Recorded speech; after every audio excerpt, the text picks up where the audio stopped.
Welcome to Mindless Entertainment. My name is Jesse Milestone, and before I kick this off, I want to give a special thanks to Ben Riley, who's really responsible for this video. He sent in a bunch of really interesting super chats on my stream on Thursday night. That got me and Mary Mayhem off on this long topic and really brought a lot of more events that I'm going to cover in this video to my attention.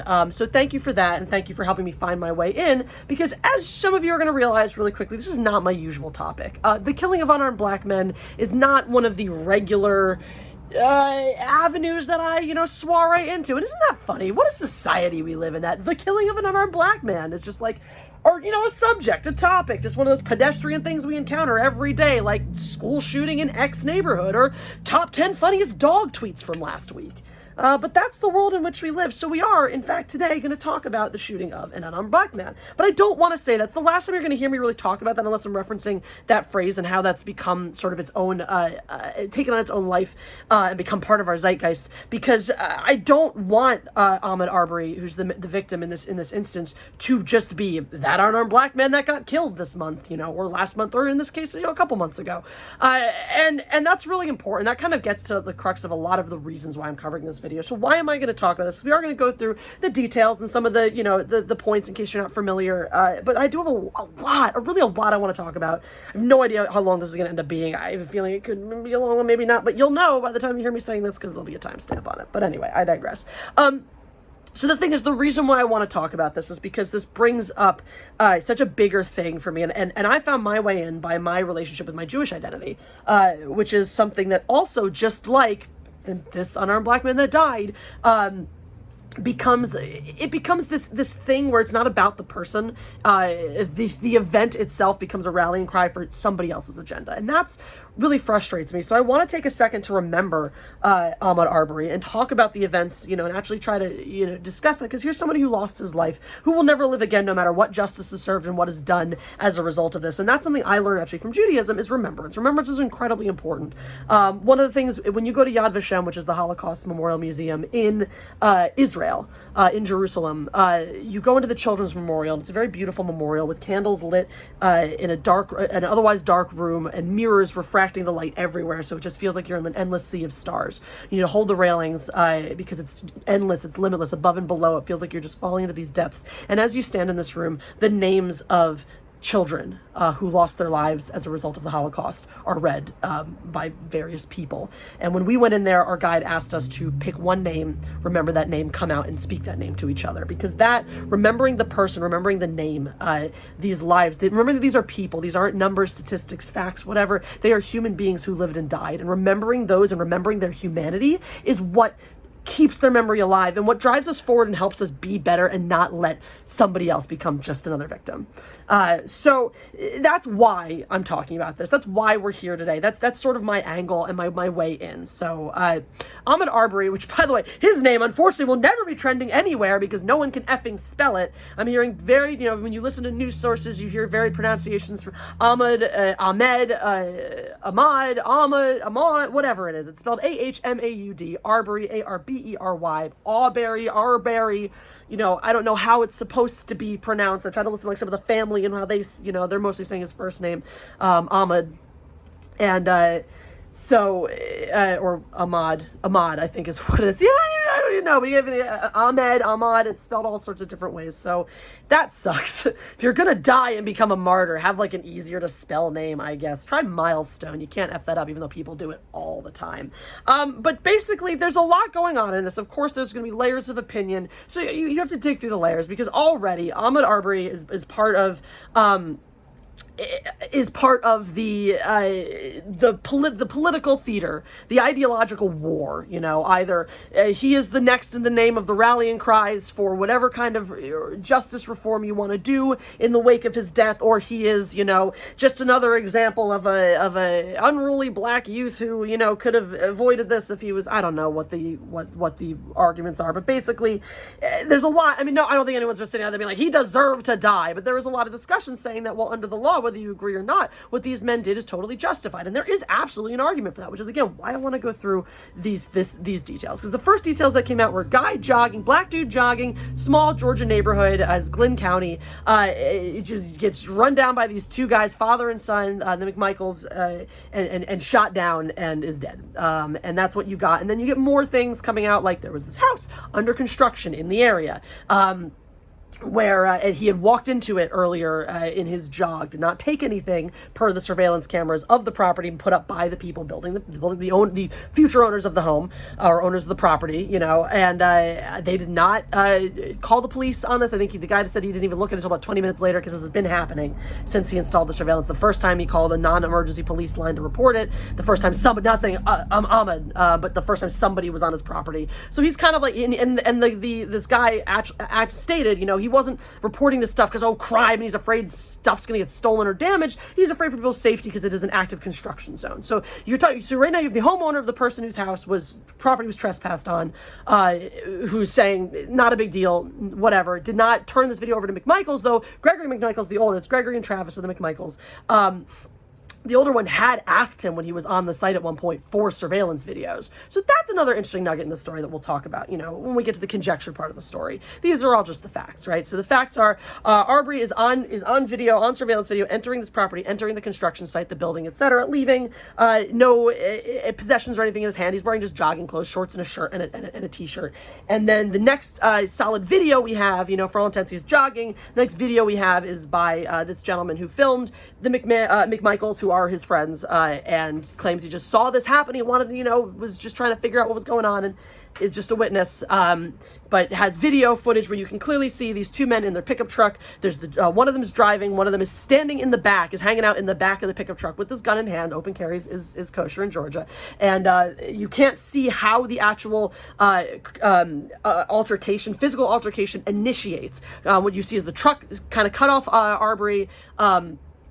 The driver has the shotgun, he's coming out, and there's somehow they engage. I don't know who initiates what. McMichaels claims Arbery attacked him. Obviously, we don't have Arbery's side because he's dead, which is what happens next, is there's a scuffle. McMichaels shoots him with the shotgun, he dies. The end. Police show up, do not arrest the take statements from the McMichaels, they do not arrest them, they carry on. The first DA that it was flipped to said can't do it. Because Gregory McMichaels, this is also very important, worked as a member of the Glynn County Police Force for a long time, and in the DA's office after that. So the police, when looking for, and they went to the DA for, you know, how do we pursue, you know, should we arrest these guys or not? So that they had to go out of department because their department was obviously too closely connected to Gregory McMichaels. So the first person they reached out to is somebody, or one of the people they reached out to, his son worked with Gregory McMichaels in the Glynn County Police Department, this man took the case, weeks later recused himself, but should not have taken the case in the first place, or so say a lot of Georgia lawmakers, because of that connection to the case that he ultimately recused himself for. And according to Glynn County Police, now again, this is just their statements, there's some differing statements here, right? We're getting into the little murky section. Glynn County Police says that under the advisement of this DA, they did not make any arrests. The DA is claiming, or his lawyer or something, I think just he is claiming that he did not advise one way or another whether to arrest or not. So that's, again, murkiness starting to come here. So what else happened too? Okay, we know arrests were not made. They were not made based on the information they were getting from various DAs. There were no arrests made in this case. Until this DA recused himself. This got flipped up to another DA, which ultimately got the Georgia Bureau of Investigation involved, which and this all was happening at around the same time that this video of the killing was leaked, leading to where this gained national attention, grabbing the upcries of people saying, you know, Black Lives Matter, just justice for Arbery, all that stuff, you know, justice for, well, I don't know what they're saying, Ahmaud Arbery, whatever, first name, last name, justice for this man, for Ahmaud Arbery. And so in this, you know, the Georgia Bureau of Investigation gets involved, and the McMichaels are arrested. And so that's kind of where we are now. We don't have a lot of statements from the McMichaels post-arrest. We have some statements from the Arbery family lawyer. We have, you know, statements from lawmakers at various levels in Georgia, and of course, rampant protests right now. There were like Black Panthers apparently armed and shit, you know, protesting down in Georgia and all that stuff, and memorials for the slain man and all for Ahmaud. trying to say his name as much as possible because I just think, remember him. So all that stuff is going on. So those are the facts. That's what happened, in case you're totally out of the loop on this. And now there's a lot of, confounding details, murky variables, things like that. Things like Gregory McMichaels going to the owner of this home prior to the killings, asking for surveillance tapes. There are things like the fact that when he was working as a DA, Mr. McMichaels happened to prosecute Ahmaud during a theft. Ahmaud was accused and found guilty of shoplifting, and then later violated his probation. So we're talking about a youth here who's not, who has certainly violated the law, has been, at odds with the law before. And Mr. McMichaels, Gregory McMichaels was the person on the side of the law, so he's familiar with this man. He knows who he is. This is not a stranger. This is somebody that Gregory Michaels has encountered before, a few years ago. So, and one would assume, in that short of a time, it's 2 years, I think, is going to remember this guy. You prosecuted this case. Maybe all the details aren't there, but you've seen him before, basically, is what I'm getting at here. And then there's also all the other details. Why weren't these guys arrested in the first place? Why are people saying, what they did was okay in the grounds under the law? Well, there's 3 specific laws in Georgia that are going to apply here, right? That is, citizens arrest laws, self-defense laws, and open carry laws, right? So by the letter of the law, the McMichaels felt that first of all, they had every right to be driving around holding their guns, having their guns out. That's totally allowed in the state of Georgia. They had every right to approach Ahmaud if they thought that he had committed a crime, and they're saying they did. They saw him go into the house. They heard he went into the house. Whatever it was, it's very unclear. It sounds like they heard that he had gone into the house. And so they were approaching him. Burglaries, stealing stuff is a crime. And now I think it has to be a felony in order to perform a citizen's arrest in Georgia. And they have stand your ground laws. So when they say Ahmaud attacked them, they have the right to defend themselves. So that all sounds nice and kosher. But there are some problems here. There's some issues. You look at the other side of things. Okay, well, first of all,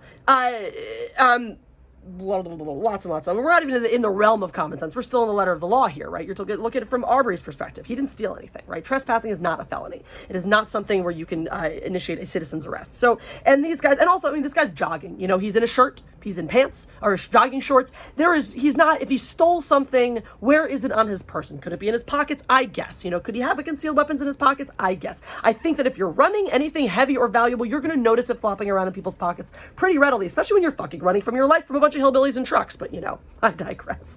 Because that's, again, from his perspective, you're jogging, you're a black dude, these two dudes, 2 white dudes in their truck, one of them is hanging on the back with his gun out, start chasing you down, and then cut you off and confront you.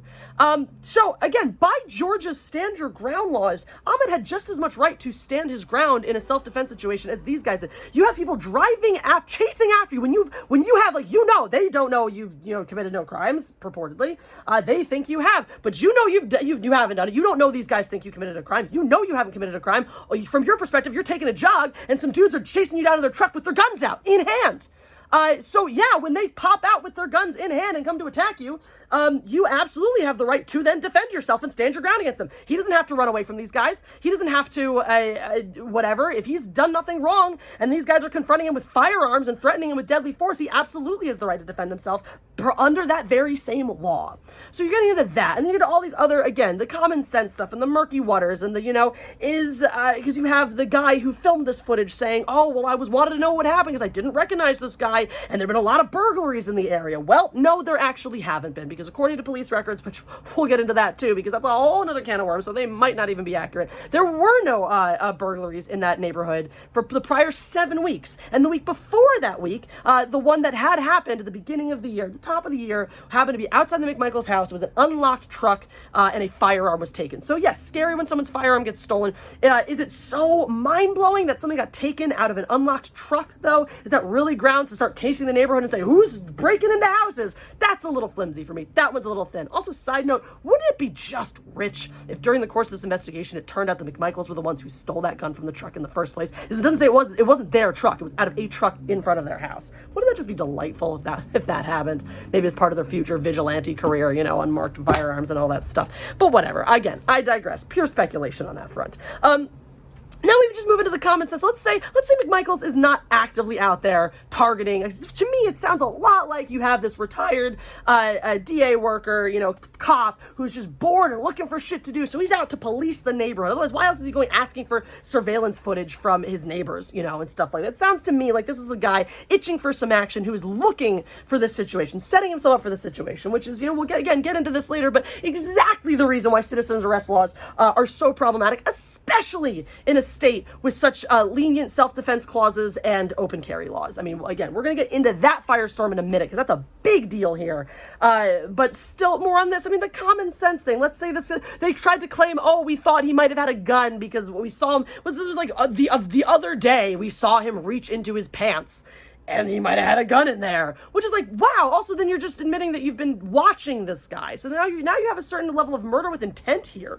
This is looking less and less like some actual desire to do good by the community, and maybe some petty revenge or vindictiveness or pure racism. Who knows? Again, speculation here. I'm not stating facts. I'm just putting out thoughts and ideas into the world. But let's go back to the common sense train for a second, right? You're chasing down a guy. Your guns are out in hand. There's two of you. There's one of him. You're running him down in your car. This guy's running for his fucking life. At some point, if he had a gun that he had any intention of ever using, you think he might have pulled it out before trying to tackle the guy with the shotgun with his bare hands? You think that might enter into the equation a little bit in trying to determine whether these guys were in the right with the level of force that they brought to the table? Because that's the thing, right? Use of deadly force in defending yourself. There still needs to be, you don't stand your ground is a thing. You don't have to run away. You don't have to give up ground. You don't have to do anything.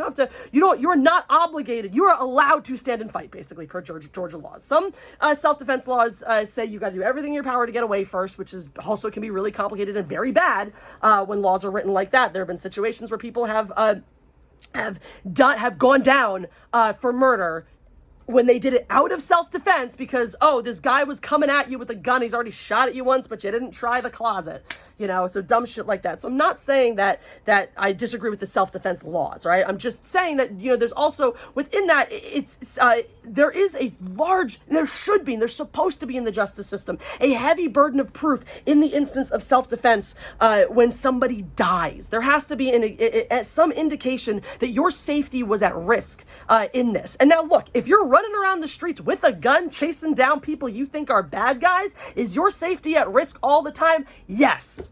Absolutely. But you kind of put yourself in that situation. So I don't want to sit here and say you were asking for it, but at what point do we draw the line? If I'm in a stand your ground state and I just walk up to people trying to pick fights and someone takes a swing, at what point am I in the wrong for doing all this instigating? I mean, arguably under the letter of the law, I'm not. But that's, again, where some of these issues come in. And there's a difference, too. Like, if I'm in a stand your ground state and I want to go talk shit to whoever I want to get him to throw a punch so I can beat him up, great.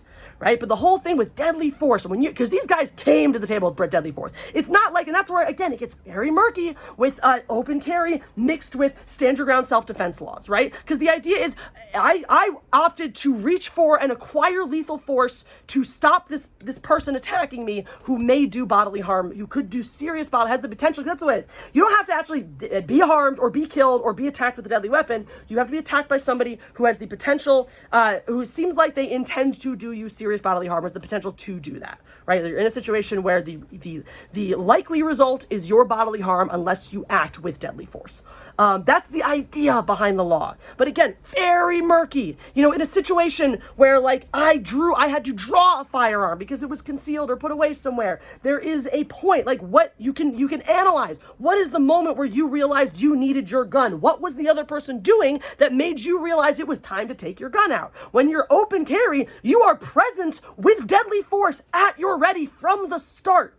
So when that deadly force suddenly becomes necessary to use, there's no logical safety check. There's no logical, there's no time, there's no moment in your brain where you turn off your mental safety and go, it's time for the guns, it's time for the deadly force, it's time to do this. You're already present and there. And that split second divide between, hey, here's some guy coming at me and, I'm shooting my shotgun shells into his gut is so minuscule that nobody can be trusted to make the right decision in that situation, right? So it's very complicated. I think already just have those two laws exist together. Have a stand your ground law and an open carry law. I think that it puts a great burden on law enforcement to suss these things out. Yes, I think you have the right to defend yourself. Yes, I think you have the right to carry firearms. As far as open carry goes, I got a lot more, mixed feelings on that. I'm not necessarily a fan of open carry. I'm going to be perfectly honest. I don't think, I think that the good of concealing your weapon when you go out in public outweighs the drawbacks of it, and I don't think that there are enough positives in open carry versus the drawbacks to justify it. But that's a totally different issue. We can talk about that another time. I'm very pro your right to carry a firearm, etc., all that stuff, the nuances of which we'll get in with, go big boy or go home another time on the channel. He's a great guy. Subscribe to him. But anyway, so where are we in this, right? That's what I'm getting to here. That's what I'm getting to now is we have all this stuff, right? This total lack of common sense, these people just fucking running this guy down, shooting him. So any way you slice it, even if you want to say these guys were totally, or their hearts were in the right place, which I don't believe for a fucking second, but it's not for me to judge. There's still a great lapse in common sense and a large amount of stupidity that led to this man, to Ahmaud Arbery, actually being killed. And now what happens as a direct result of that? Black Lives Matter, Black Panther, rights movements, all that stuff. I'm not saying there's anything wrong with defending the rights of people, but all this goes immediately from let's talk about the killing of Ahmaud Arbery to let's talk about racial inequality in this country. Once it starts to get sucked up and becomes part of the national conversation, everybody loses. I really think that. Everybody loses. The same way when you have an issue with hey, here's a woman carrying a sign that says Arbat macht frei, work makes free, at a rally about wanting to go back to work, a protest about wanting to go back to work in Illinois when there's a Jewish governor, and that was the slogan that was outside of Auschwitz, how we can't actually have a conversation about what that means, and that might show, let's talk about this woman, and maybe she doesn't really know what that sign means, and let's talk about if people do know that or don't know that. A lot of people don't know what that was, and didn't know what it was, and how forgetting these things, and how losing that history, and losing the import of certain moments in history make us forget what actually happened, and lead us to believe things like our own governors are Nazis for telling us to stay at home, because that's totally the same thing as a concentration camp. Again, not casting any judgment on whether the governors are right or wrong to do it or have those orders. All I'm saying is it's absurd to make comparisons to say they're being Adolf Hitler because of that, because they're doing something that they think is in your safety, as opposed to just I want to exterminate a bunch of people. But anyway, again, I digress. The point is again, once this becomes the national conversation and once it goes into that rhetoric of another unarmed black man, we all lose. We all lose the meaning and the weight of what this story is and could be. And now, will any good positive change come of this? I don't know. Right now, a lot of the talking points in Georgia itself, a lot of the people who are dealing with this in Georgia itself, the lawmakers, etc., are on the right tracks. They're addressing the thing that I think is the biggest problem of this trifecta of laws here, which is the citizen's arrest law. I personally do not think you can mix stand your ground self-defense, open carry, and citizen's arrests. It's just, you're just asking for this shitstorm. You're asking for a firestorm. This is not the first time this has happened in Georgia. It won't be the last unless certain changes are made. For me, it's the citizen's arrest. Well, look, there's a reason we have a police department, right? They're there, and certainly the Glynn County one is not doing its job, because that's another thing that I want to talk about. That's corruption in the Glynn County Police Department, which goes into what I think this should be about, not what it should not be about. But the thing is the citizens' arrests, again, it's absurd to have them mix. I mean, you can just clearly see how horribly wrong that goes. We have police for a reason. If we take away citizens' arrests, we're not taking away your rights or your protections or whatever. You can still carry your gun. You can still shoot somebody who attacks you. Those protections for you are there. We're just taking the burden of law enforcement out of your hands.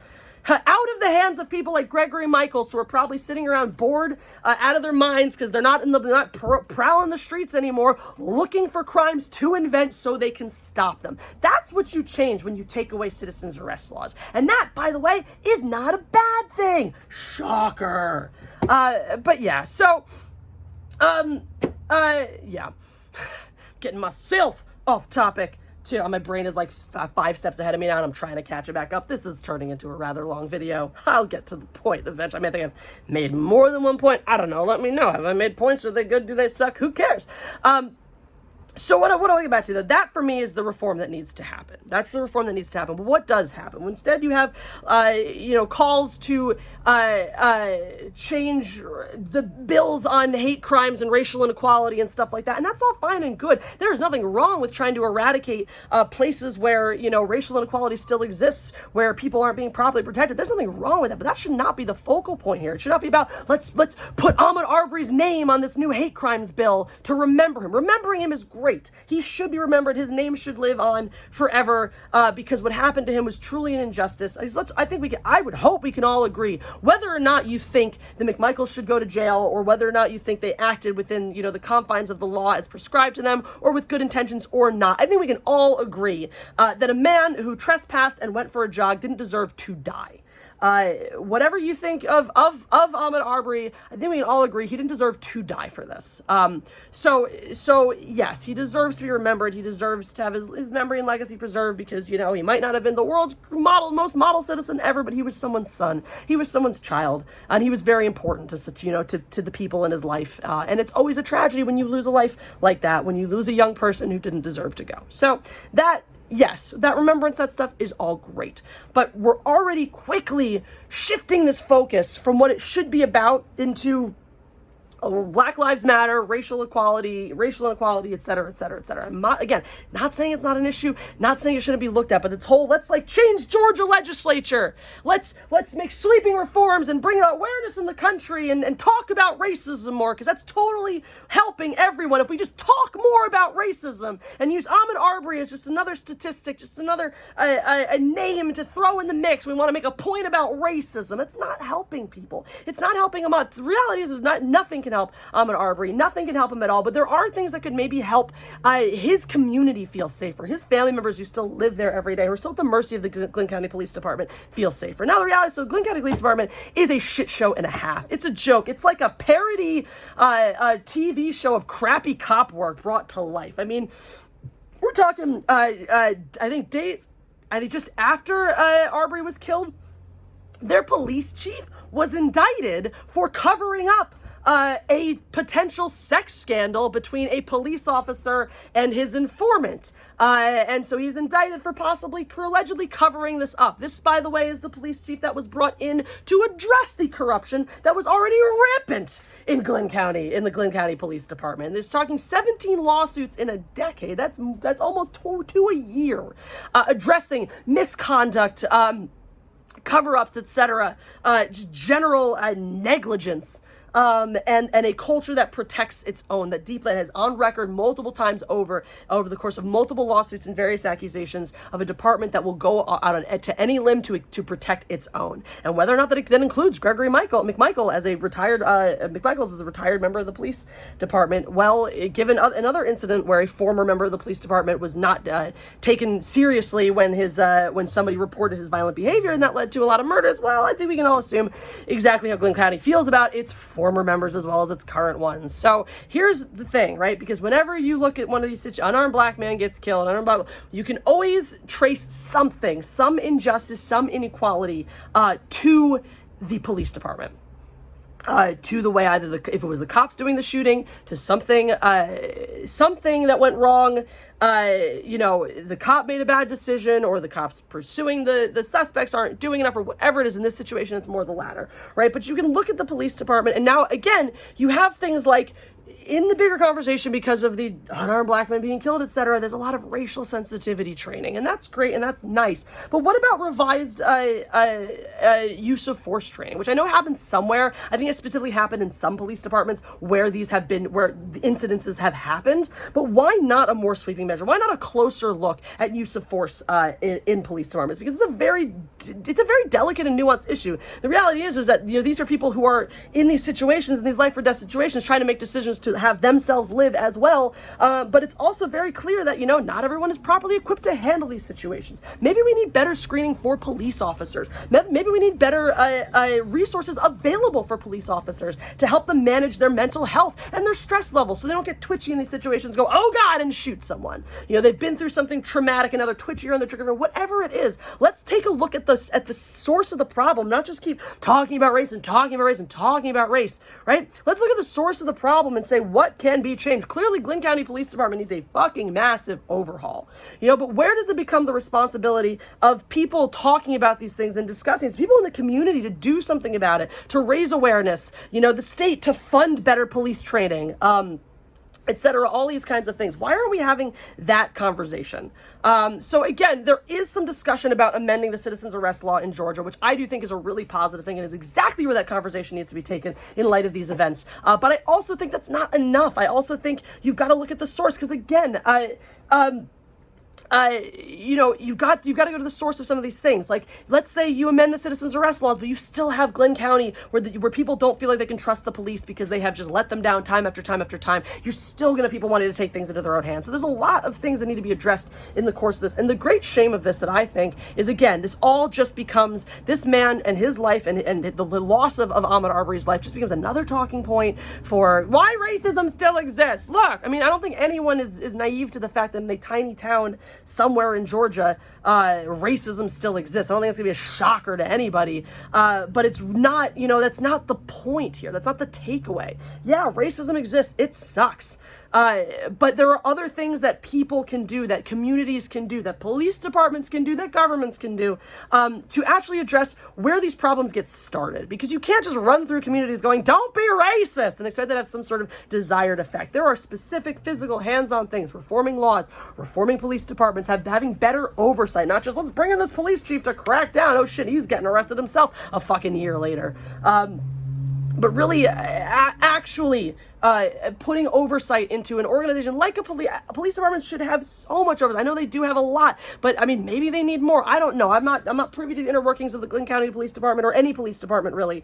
I just, from what my takeaway from this and from all these things that keep popping up is somebody needs to take a close look at this. Let's stop running around going racism. Let's fix the racism problem in this country and go, let's dig deep and find out what little actionable changes we can make in the way officers are trained, in the way crime is tackled in a community that maybe doesn't have the greatest track record with it. Maybe state governors need to do more to identify problem areas in their districts and make sure that the local legislature is working on fixing those community issues. Whatever that is, that doesn't seem to be happening because we get so lost in the big conversation, the race conversation, the killing of an unarmed black man, and a man now suddenly becomes just another statistic in a movement. And the actual purpose, positive changes that could come out of losing his life get completely swallowed up and lost. And that's what frustrates me. So the last thing I want to say on this topic, though, is at the end of the day, there is no solution. There are no laws we can pass. There's no training we can put people through that's going to eradicate racism, eradicate hate crimes, eradicate killings that don't have, I'm just the word for it, unnecessary deaths. We're not going to do that as a society. It's never going to happen. It's never going to go away. There's always going to be a case like an Ahmaud Arbery. Have there been more? We've heard about more, certainly. Is it because there are more, or is it just because that's what the news cycle latches in on and feeds us what we're hearing? I'm not the statistician. I'm sure someone's looked into the statistics and can probably tell me. But the reality is that, yeah, we can do things to reduce them. We're never going to get them to go away. So that asks the big question, should we even try? Yeah, we have to. Who are we as people if we don't keep trying? The beautiful celebrated things about and some of humanity's greatest achievements are people trying to tackle these seemingly insurmountable, unsolvable problems. And even if we're never going to find a solution, even if we're never going to fix it, we owe it to our own humanity to always try. There should never be a point where we hear a story like what happened to Ahmaud Arbery and go, that's just how society works. Oh, well. We should always be bothered by it, be incensed by it. And I know it's difficult because we're just inundated by the news cycle, telling us what we want to hear and immediately hearing, these protests and these rallies and these that and whatnot. But the reality is that there's no amount of times we hear this headline that we should just get desensitized and complacent and go, yep, unjustified killings are just a reality of our world that we have to live with. That you can live with that acceptance. That does not mean you should not think of ways to try to change it or be sympathetic to when it happens and not just walk on like the world just keeps turning and nothing bad happens. Because the reality, that's the thing, is people don't care unless it happens to them. But what if it is you one day? What if it is you? It's that old slogan, they came for, I know they use it, in relation to the Holocaust, a lot of other things. When they came for this person, I didn't speak up, and they came for that person, I didn't speak up, et cetera, et cetera, et cetera. We're so unwilling to get involved in things that just aren't my business. It's not my problem. It doesn't affect me. Well, what if we get to the day when it does? And we didn't have to get to that day, but that's where we are because people like us sat back and said, this isn't my problem. And what can we really do about it? I don't live in Glynn County. I don't live in Georgia. So this is what I'm doing. This is what I can do. I'm talking about it. I'm sharing my views on it. I'm sharing my opinions on it. I'm trying to start a conversation about what I think is the good that can come of a situation like that, what I think the good we can do in response to it, and the big difficult issues that we should talk about, because that's the thing, right? Is even if we can't solve these issues, having the hard discussions are important. I mean the hard discussions. I don't mean, again, running around racism everywhere. I mean sitting down and me saying, here's what I think. What do you think? Tell me what you think about this. Tell me where the law failed Ahmaud. Tell me where Ahmaud failed the law. Tell me where the McMichaels went wrong or went right, however you feel, right? Give me your feedback and have those. Challenge me on what I've said. You will. I know you will. You guys aren't shy about that. But be challenged yourself too. Be willing to be challenged. Not necessarily by me, but if someone replies to you in the comments, it's a different perspective, right? Challenge your perspectives. Challenge each other. Think about the hard subjects. Have the discussions, because guess what? You never know when someone might stumble upon a solution or at least some way to make things a little bit better. And that's what I wanted to share with you guys. So this is really long. Thank you for watching. I appreciate it. This all started swirling around my head and I want to get it out there. So again, I really appreciate you guys for watching. If you did enjoy this video, please press the like button. Make sure you share it. Make sure you subscribe to the channel. Click that notifications bell so you always know when I'm here bringing you content. I'm going live 4 nights a week right now during COVID. And yeah, don't forget to, if you want more content other than these videos I'm putting out a few times a week, I put a ton more up on Patreon. For just $1, you get 2 extra videos a week. For $2, you get a whole lot more. And they're up on Subscribestar if you don't like Patreon. You can follow me on Instagram at Mindless Entertainment, on Twitter at Jesse Milestone. And guys, just today, remember Ahmaud Arbery. And God Empress out.